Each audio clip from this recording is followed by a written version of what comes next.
Mr. Nayland, you in your article have said that there is contradictory conclusions that discounts the evidence that is given. And I'd like to take one that is the basic premise of this article, namely what happened to the body. Obviously, everybody agrees that the tomb was empty. Now, what happened to the body? The disciples said, Jesus arose, they saw him, that's why it's empty. Others down through history have come up with other conclusions that some have said it will take more faith to believe that than what the disciples actually testified to. Your conclusion that you have come to is found in your article, and you say this: if it is true that Joseph of Arimathea was a pious Jew who out of human kindness and not Christian loyalty hurriedly interred the lifeless body of Jesus in his own tomb, it is also possible that when the Sabbath ended at sundown on Saturday, Joseph's servants removed Jesus' body and deposited it in a less imposing final resting place. Now, that's your conclusion, but you have to wrestle with the actual eyewitness accounts themselves, and this is one of them.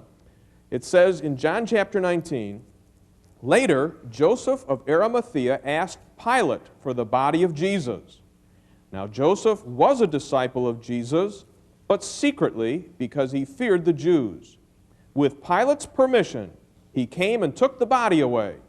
He was accompanied by Nicodemus, the man who had earlier visited Jesus at night. It's John 3. Nicodemus brought a mixture of myrrh and aloes, about 75 pounds.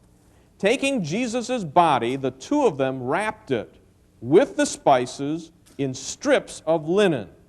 This was in accordance with Jewish burial customs. At the place where Jesus was crucified, there was a garden, and in the garden, a new tomb in which no one had ever been laid. Because it was the Jewish day of preparation, and since the tomb was nearby, they laid Jesus there.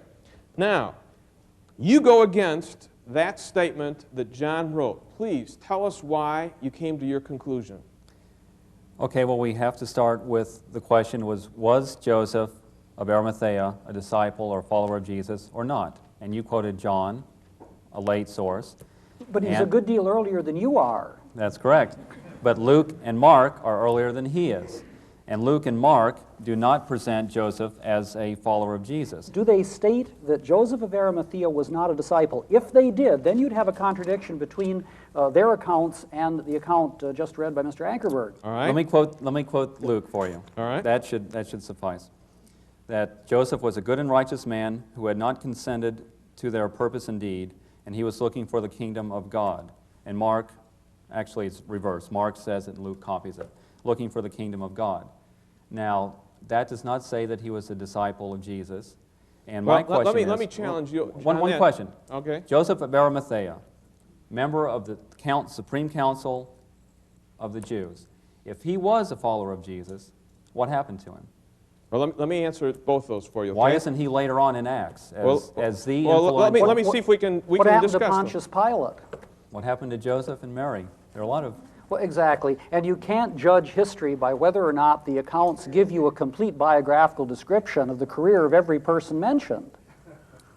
But it would seem to me, and I could be incorrect, that if Joseph was a follower of Jesus, he would have been the most influential early follower of Jesus. For heaven's sake, maybe he had a heart attack 2 weeks after the resurrection. I mean, there are 1,000 explanations that are possible for this. The point is that none of the accounts would deny what John said, that he was a secret follower of Jesus. But why don't they state it then?